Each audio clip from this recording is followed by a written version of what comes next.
NCC என சுருங்க அழைக்கப்படும் தேசிய மாணவர் படையின் வருடாந்திர அணிவகுப்பு தலைநகர் டெல்லியில் இன்று நடைபெறுகிறது.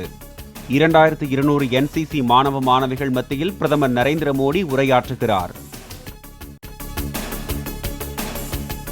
பிரான்ஸ் அதிபர் இமானுவேல் மேக்ரானின் வருகை பரஸ்பர உறவில் பெரும் உத்வேகத்தை அளித்திருக்கிறது. குடியரசு தின விழாவில் சிறப்பு விருந்தினராக பங்கேற்றதற்கு நன்றி தெரிவித்து பிரதமர் மோடி பதிவு. தமிழ்நாட்டிற்கான முதலீடுகளை ஈர்க்கும் வகையில் ஸ்பெயின் உள்ளிட்ட நாடுகளுக்கு முதலமைச்சர் மு.க.ஸ்டாலின் இன்று மாலை பயணமாகிறார். சென்னையில் இருந்து துபாய் வழியாக வெளிநாடுகளுக்கு முதல்வர் செல்ல உள்ளதாக தகவல். ஒற்றுமையுடன் செயல்பட்டால் மக்களவைத் தேர்தலில் வெற்றி பெறலாம். விடுதலை சிறுத்தைகள் கட்சியின் ஜனநாயகம் வெல்லும் மாநாட்டில் பேசிய முதலமைச்சர் ஸ்டாலின் உறுதி. வெல்லும் ஜனநாயகம்னு சொன்னா மட்டும் போதாது, நாம எல்லோரும் இணைஞ்சு செயல்பட்டாகணும். இதுக்கான கட்டளையை பிறப்பிக்கத்தான் இந்த மாநாட்டை கூட்டி சர்வாதிகார பாஜக அரசை தூக்கி எறிவோம். பாடகியும் இசையமைப்பாளருமான பவதாரணியின் உடலுக்கு இன்று தேனி மாவட்டம் பண்ணைபுரத்தில் இறுதிச் சடங்கு. திரையுலகினர் உள்ளிட்டோரின் அஞ்சலிக்கு பின் சென்னையில் இருந்து தேனிக்கு எடுத்துச் செல்லப்பட்ட உடல். மகள் பவதாரணியுடன் இருக்கும் பழைய புகைப்படத்தை வலைதளத்தில் பகிர்ந்த இளையராஜா, அன்பு மகளே என்று தலைப்பிட்டு உருக்கம்.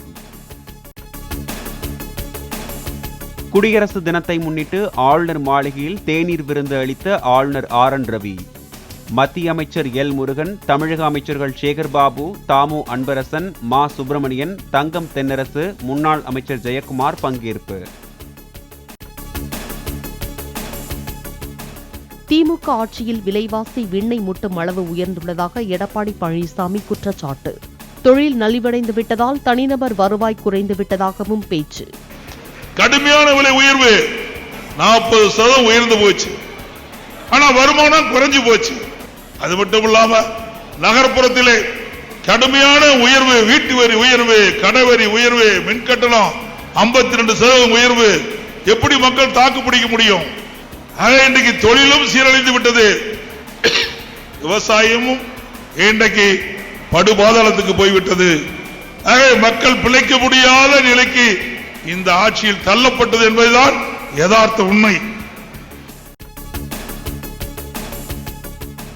வரும் 5ஆம் தேதி முதல் தமிழகம் முழுவதும் சுற்றுப்பயணம் செய்கிறது அதிமுக மக்களவை தேர்தல் அறிக்கை தயாரிப்பு குழு.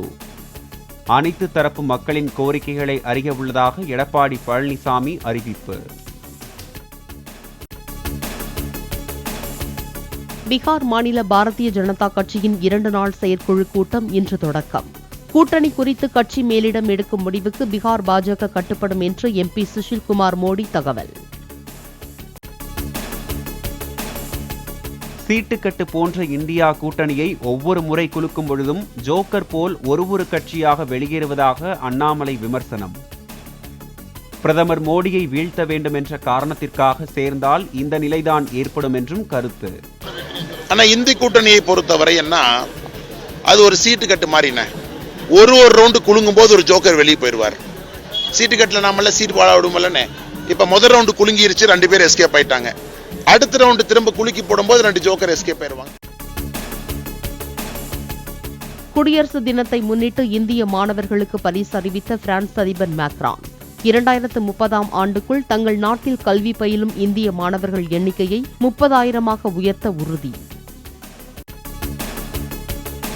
அட்டாரி வாகா எல்லையில் பாரம்பரிய முறைப்படி அரங்கேற்றப்பட்ட கொடி இறக்கும் நிகழ்ச்சி.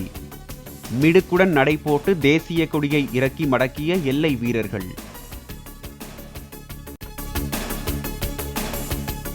ஜார்க்கண்ட் தலைநகர் ராஞ்சியில் உள்ள தனது பண்ணை வீட்டில் தேசிய கொடியை பறக்கவிட்டார் CSK கேப்டன் மகேந்திர சிங் தோனி.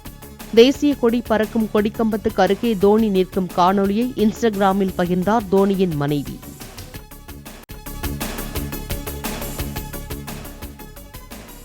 கர்நாடகாவில் இன்ஸ்டா ரீல்ஸ் மூலம் பிரபலமான பள்ளி ஆசிரியையை கழுத்தை நெரித்து கொலை செய்து புதைத்த ஆண் நண்பர் கைது. தம்பி உறவு முறையில் பழகியவர் அத்துமீறுவதை உணர்ந்து ஆசிரியை தொடர்பை துண்டித்ததால் ஆத்திரம். காக்கா கழுகு கதையை விஜய் மீதான தாக்குதல் என்று பலர் தவறாக புரிந்து கொண்டுள்ளனர். இதுபோன்ற விஷயங்களை இனி கொண்டு வராதீர்கள் என லால் சலாம் இசை வெளியீட்டு விழாவில் நடிகர் ரஜினிகாந்த் பேச்சு.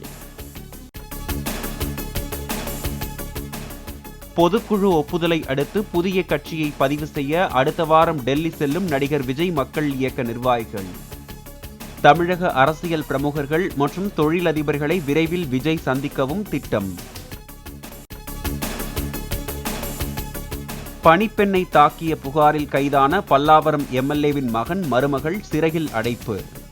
பிப்ரவரி 9ஆம் தேதி வரை நீதிமன்ற காவலில் வைக்க நீதிபதி உத்தரவு. சென்னையில் விஜயகாந்த் இல்லத்திற்கு சென்று அவரது உருவப்படத்திற்கு மாலை அணிவித்து மரியாதை செலுத்திய நடிகர் சிலம்பரசன் குடும்பத்தினருக்கும் ஆறுதல் கூறினார். பாகிஸ்தானில் நிலவி வரும் கடும் குளிரால் நிமோனியா பாதிப்புகள் அதிகரிப்பு. பஞ்சாப் மாகாணத்தில் ஜனவரி மாதம் மட்டும் 220 குழந்தைகள் நிமோனியா காய்ச்சலுக்கு பலி.